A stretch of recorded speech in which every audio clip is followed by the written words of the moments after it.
آغاز میں ارشاد ہے، پہلے رکوع میں فرمایا، ہم عن قریب ان کو اپنی نشانیاں اطراف عالم میں بھی دکھائیں گے اور خود ان کے نفسوں میں بھی، حتیٰ کہ ان پر منکشف ہو جائے گا کہ یہ قرآن برحق ہے۔ پہلی رات سے لے کر میں آپ کو بہت ساری چیزیں بتا رہا ہوں کہ سائنس نے جو صدیوں بعد بات بتائی، قرآن نے 1400 سال پہلے بیان کر دی، چاہے وہ اسپیس کے بارے میں ہو، چاہے انسان کے وجود کے بارے میں ہو، رحم میں کیا مادہ قرار پکڑتا ہے، کون سا پروسیس ہے، کن مراحل سے گزرنے کے بعد بچہ بنتا ہے، اس پر بھی ہم بات کر چکے ہیں۔ اللہ تعالیٰ یہاں پر فرما رہا ہے، اے انسان تو اس جہان پر غور کر اور اپنی ذات پر غور کر، تو جان لے گا کہ یہ نظام بنایا ہوا کسی رب کا ہے، یہ خود بخود بنا ہوا نہیں ہے۔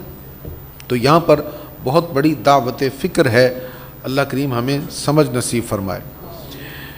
پھر آگے سورۃ الشورى ہے، اس میں اللہ تعالیٰ فرماتا ہے، اللہ ہی اس دین کی طرف چن لیتا ہے جس کو چاہے، وَيَهْدِي إِلَيْهِ مَن يُنِيبُ، اور اسی کو اس دین کی طرف ہدایت دیتا ہے جو اس دین کی طرف رجوع کرتا ہے۔ آسان لفظوں میں اس کا معنی یہ ہے کہ جو بندہ اللہ تعالیٰ کے رستے پر چلتا ہے، پھر اللہ تعالیٰ اس کے لیے رستے کو آسان کر دیتا ہے، راہیں کھول دیتا ہے۔ اس پر ایک حدیث آپ نے شاید سنی ہو پہلے، بڑی معروف حدیث ہے، حضرت ابو ہریرہ رضی اللہ عنہ اس کے راوی ہیں، رسول اللہ صلی اللہ علیہ وسلم نے فرمایا، جو اللہ کی طرف ایک بالشت قریب ہوتا ہے، اللہ اس کی طرف ایک ہاتھ قریب ہو جاتا ہے۔ جو اللہ کی طرف ایک ہاتھ قریب ہوتا ہے، اللہ اس کی طرف 4 ہاتھ قریب ہو جاتا ہے، اور جو اللہ کی طرف چل کر آتا ہے، اللہ اس کی طرف دوڑ کر آتا ہے۔ سبحان اللہ، سبحان اللہ، کیا کرم ہے، کیا مہربانی ہے اس کی، رب العالمین کے۔ اللہ تعالیٰ کے خزانے کتنے وسیع ہیں، سبحان اللہ، جو مانگو گے عطا کرے گا۔ اگر ہم دنیا مانگیں گے تو دنیا دے گا، آخرت مانگیں گے تو آخرت دے گا۔ اس کے بارے میں فرماتا ہے، فرمایا، من کان یرید حرث الآخرۃ نزد لہ فی حرثہ، جو شخص آخرت کی کھیتی کا ارادہ کرتا ہے، ہم اس کی کھیتی میں اضافہ کر دیتے ہیں، اور جو شخص دنیا کی کھیتی کا ارادہ کرتا ہے، ہم اس کو اس میں سے کچھ دے دیتے ہیں، اور اس کے لیے آخرت میں کوئی حصہ نہیں ہے۔ تو پھر کیا مانگنا ہے؟ دنیا بھی مانگنی ہے، آخرت بھی مانگنی ہے۔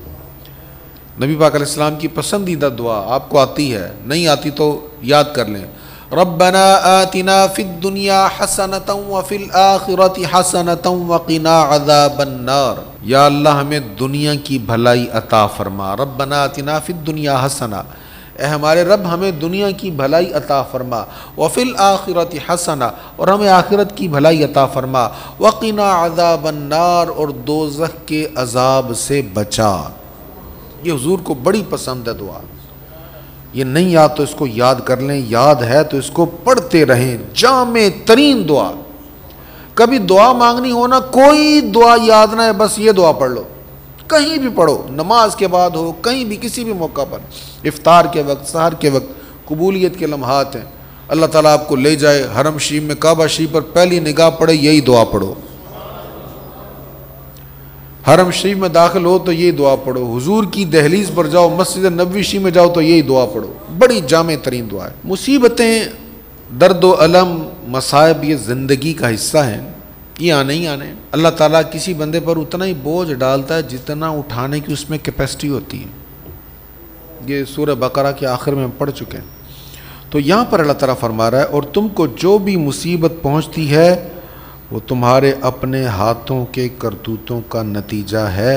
عام طور پہ جو مصیبتیں آتی ہیں، پریشانی آتی ہیں، وہ ہماری کسی غلطی کی وجہ سے ہوتی ہیں، اور وہ کیوں آتی ہیں مصیبتیں؟ ایک وجہ یہ ہوتی ہے کہ بندے نے جو غلطی کی اس کی وجہ سے جو گناہ ہوا ہے، وہ مصیبت پر صبر کرے گا تو گناہ معاف ہو جائے گا۔ دوسری وجہ یہ ہوتی ہے کہ وہ گناہ کر کے اس کا درجہ نیچے ہو گیا، اب اس کو تکلیف میں ڈال دیا، تکلیف کی وجہ سے رجوع اللہ کرے گا، درجہ اوپر ہو جائے گا۔ لیکن یاد رکھیں ہر بندے کی مصیبت تکلیف میں یہ نہیں کہنا ہے اس نے کوئی زیادہ ہی غلط کام کیے ہیں تو پکڑ میں آیا. ہمیشہ تکلیف جو ہے وہ بندے کے گناہ کی وجہ سے نہیں ہوتی. اب دیکھو نبی پاک علیہ السلام پر اتنی تکلیفیں آئی ہیں تو سرکار کے بارے میں تو جو گناہ کا تصور کرے اس کا بھی بیڑا غرق ہو جائے گا. انبیاء پر تو بڑی تکلیفیں آئیں, انہوں نے تو گناہ کیا ہی نہیں, وہ تو گناہوں سے معصوم ہے. تو کبھی کبھی اللہ تعالیٰ کسی کو تکلیف میں مبتلا اس لیے کرتا ہے کہ اس کے درجے اور بڑھانا چاہتا ہے. انبیاء کرام نے تکالیف پر صبر کیا تاکہ امت کے لیے نمونہ ہو جائے کہ وہ جو اللہ کے حبیب تھے انہوں نے بھی تکلیفیں سہی ہیں, تو ہم پر بھی تکلیف اگر آ جائے تو ہمیں بھی صبر کرنا چاہیے. تو عام طور پر جو ہمارے ہاں ہوتا ہے, جو تکالیف ہوتی ہیں اللہ تعالیٰ کہتا ہے تمہارے گناہوں کی وجہ سے ہے, اور بہت سارے تمہارے گناہوں کو تو میں معاف کر دیتا ہوں, پکڑ نہیں کرتا. اور جو تکلیف آ رہی وہ بھی گناہ کی وجہ سے ہے, اس لیے کبھی مشکل آئے تکلیف آئے تو رجوع اللہ کرنا چاہیے, استغفار کرنا چاہیے. سورہ زخرف میں ارشاد ہے, اس وضاحت کرنے والے کتاب کی قسم بے شک ہم نے اس کتاب کو عربی قرآن بنا دیا تاکہ تم سمجھ سکو. اب کچھ لوگ کہتے ہیں قرآن کریم عربی میں ہے, جی ابھی ہماری زبان نہیں ہے. دیکھیں اگر آپ سمجھنے کی سائٹ پر آئیں گے تو سمجھ کے اعتبار سے عربی ہی خوبصورت ترین زبان ہے, یہی لطف سے لبریز زبان ہے. اسی سورہ زخرف میں ارشاد ہے, اور جس نے تمام چیزوں کے جوڑے بنائے اور تمہارے لیے کشتیاں اور چوپائے پیدا کیے جن پر تم سوار ہوتے ہو تاکہ تم ان کی پیٹھوں پر جم کر سوار ہو سکو, پھر تم اپنے رب کی نعمت کو یاد کرو جب تم اس پر سیدھے بیٹھ جاؤ اور تم یہ کہو. اب سواریوں کا ذکر ہوا, سواری اللہ کی نعمت ہے, فرمایا جب تم بیٹھ جاؤ تو یہ کہو. کیا کہنا ہے؟ سبحان الذی سخر لنا هذا وما كنا له مقرنین وإنا إلى ربنا لمنقلبون. یہ اللہ قرآن میں فرما رہا ہے کہ جب سواری پر بیٹھ جاؤ تو یہ کہو, سبحان الذی سخر لنا هذا وما كنا له مقرنین وإنا إلى ربنا لمنقلبون. یہ سورہ زخرف کی آیت نمبر 13 اور 14 ہے. 13 کا کچھ حصہ ہے سبحان سے شروع اور آخری حصہ, اور 14 مکمل ہے. 14 میں صرف اتنا ہی وَإِنَّا إِلَىٰ رَبِّنَا لَمُنْقَلِبُونَ. ترجمہ کیا ہے؟ ہر عیب اور نقص سے وہ ذات پاک ہے جس نے اس سواری کو ہماری قدرت میں کر دیا اور ہم از خود اس پر قادر ہونے والے نہیں تھے. بھئی جو بھی سواری جس پر آپ بیٹھے ہیں اس پر آپ کا پورا اختیار ہے نا, لگام آپ کے ہاتھ میں ہے, سٹیئرنگ آپ کے ہاتھ میں ہے, جدھر موڑتے ادھر جاتی ہے سواری. تو یہ اختیار کس نے دیا؟ رب کریم نے دیا. بے شک ہم اپنے رب کی طرف ضرور لوٹنے والے. تو یہ دعا جو ہے بڑی اچھی دعا ہے, جب عادت بنا لیں, جب بھی سفر شروع کریں تو اس دعا کو پڑھ لینا چاہیے. مشرکین اور کفار نے نبی پاک علیہ السلام پر اعتراض کیا, کہنے لگے یہ قرآن ان 2 شہروں کے کسی بڑے آدمی پر کیوں نہ نازل ہوا. 2 شہروں سے مراد مکہ اور طائف تھا. مکہ شریف اور طائف قریب قریب تھے, مکہ شریف میں بھی مشرکین تھے اور طائف میں بھی مشرکین تھے. تو مشرکین مکہ نے کہا کہ اگر واقعی اللہ کا کلام ہے تو پھر مکہ شریف میں اتنے بڑے بڑے سردار ہیں, بڑے بڑے لوگ ہیں, اور طائف میں بھی اتنے بڑے بڑے لوگ ہیں, ان پر کیوں نہ نازل ہوا, ان پر کیوں نازل ہوا.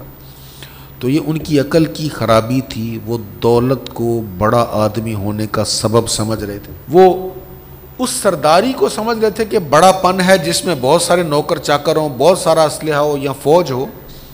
تو بڑا وہ نہیں ہوتا جس کے پاس دولت زیادہ ہے, بڑا وہ ہے جس کا کردار اچھا ہے, جس کا اخلاق اچھا ہے, جو نگاہیں آسمان کی طرف اٹھائے, چہرہ آسمان کی طرف اٹھائے تو اللہ جس کے چہرے کو تکتا ہے. بڑا وہ ہے جو اللہ کا فرما بردار ہے, رب کے حکم کی خاطر سارے جہان والوں سے ٹکرا جائے. کون سا ظلم نہیں کیا مشرکین مکہ نے؟ حضور نے کسی کی کوئی پرواہ نہیں کی, فرمایا جو میرے رب نے کہا ہے عمل اسی پر ہوگا. تو بڑا وہ ہوتا ہے جو اپنے سچے مقصد پر ڈٹنے والا ہو. یہ نہیں کہ 4 بندوں کا تھوڑا سا مزاج بدلا تو اس کی بھی نیت بدل گئی اور اس نے بھی اپنا پروگرام چینج کر لیا. تو بڑے لوگ جو ہوتے ہیں وہ ان خوبیوں کے مالک ہوتے ہیں, اور یہ ساری خوبیاں اللہ تعالیٰ نے اپنے محبوب کریم علیہ الصلاۃ والتسلیم کو خوب عطا فرمائی تھی. میں نے دوستیوں کے بارے میں کئی بار تبصرہ کیا ہے. دیکھیں پہلے تو دوستی وہی ہوتی تھی نا گلی محلے میں دوستوں کے ساتھ جہاں چلے گئے تھڑوں پہ بیٹھ گئے, چوکوں میں کھڑے ہو گئے. پہلے وہ دوستیاں ہوتی تھی, اب سیل فون پر بھی دوستی ہیں. یہاں پر آپ کے فرینڈس ہیں, آپ کے دوست ہیں, آپ کے فالوورز ہیں, آپ کسی کے فالوور ہیں, تو یہ بھی دوستی ہیں. اب دیکھنا یہ ہے کہ دوستی ہماری جو ہے یہ کس وجہ سے ہے. کسی کے ساتھ دوستی, دنیا کے کسی بھی کونے میں کوئی شخص بیٹھا ہمارا دوست ہے, ہم اس کے دوست بنے ہوئے ہیں. کچھ وہ ہم نے شیئر کر رہا ہے, کچھ ہم اس کو شیئر کر رہے ہیں. تو یاد رکھیں, اللہ فرما رہا ہے یہاں پر سورہ زخرف میں کہ قیامت کے دن دوست جو ہے نا یہ آپس میں دشمن ہوں گے. الاخلاء یومئذ بعضهم لبعض عدو, گہرے دوست. خلیل جو ہوتا ہے نا, خلیل یہ صرف دوست نہیں ہوتا, پکا گہرا دوست ہوتا ہے. خلیل کی جمع اقلا, فرمایا گہرے اور پکے دوست اس دن ایک دوسرے کے دشمن بن جائیں گے. وہ کہے گا تو نے مجھے اس کام کی طرف لگایا تھا, وہ کہے گا نہیں تو نے بھی مجھے یہ غلط کام بتایا تھا, تیری وجہ سے میں نے یہ غلط کام کیا, وہ کہے گا نہیں تیری وجہ سے میں نے یہ غلط کام کیا. تو یہ سب آپس میں دشمن بن جائیں گے. دوست وہ رہے گا جس کی دوستی نیک کاموں کے لیے, اچھے کاموں کے لیے جس کی دوستی ہوگی, قیامت کے دن بھی اس کی دوستی اس کے کام آئے گی. اس سے آگے سورۃ الدخان ہے, اس میں بڑے اہم ارشادات ہیں. ایک بڑی اہم بات ہے, بڑا اہم بلکہ دل ہلا دینے والا مقام ہے اس میں. ابو جہل کہتا تھا کہ اس وادی میں نا ان پہاڑوں کے بیچ مجھ سے معزز تو کوئی ہے ہی نہیں, سب سے معزز میں ہوں, عزت دار میں ہوں, اور تم مجھے ڈراتے ہو کہ عذاب آئے گا, پکڑا جاؤں گا, ایسے ہوگا. جیسے آج میں معزز ہوں, اگر آگے کوئی معاملہ ہوا نا وہاں بھی میں ہی معزز ہوں گا. اب اللہ تعالیٰ فرما رہا ہے کیا ہوگا اس کے ساتھ. فرمایا خذوہ فاعتلوہ الی سواء الجحیم, حکم ہوگا اس کو پکڑو, بس اس کو گھسیٹتے ہوئے جہنم کے وسط کی طرف لے جاؤ, پھر اس کے سر کے اوپر کھولتے ہوئے پانی کا عذاب ڈالو. عذاب ڈالو, اور پھر کیا ہوگا, کیا کہا جائے گا, ذق انک انت العزیز الکریم, چکھ عذاب کا مزہ. تو بڑا معزز بنتا تھا, خود کو بڑا عزت والا سمجھتا تھا. بھائی یہ اگرچہ کہا اس کو گیا ہے, لیکن ہم نے بھی سوچنا ہے. آج تھوڑی سی بات پر ہمارے مزاج کہاں پہنچ جاتے ہیں. جی میری کوئی عزت ہی نہیں ہے, میری کوئی ویلیو ہی نہیں ہے, میرا اتنا مقام ہے, میری اتنی ریسپیکٹ, اور مجھے فلاں کے ساتھ بٹھا دیا, فلاں کو میرے ساتھ کھانے پہ بٹھا دیا. ہم بھی اپنی عزت کی وجہ سے, انا کی وجہ سے بڑے لوگوں کے دلوں کو ٹھیس پہنچا دیتے ہیں. لہذا یاد رکھیں, اللہ تعالیٰ فرما رہا ہے وہ جو جھوٹی عزتیں لیے پھرتے ہیں, تکبر کرتے ہیں, ان کے سروں پر کھولتا ہوا پانی ڈال کر کہا جائے گا چکھ عذاب, تو بڑا معزز بنتا تھا. اللہ اکبر.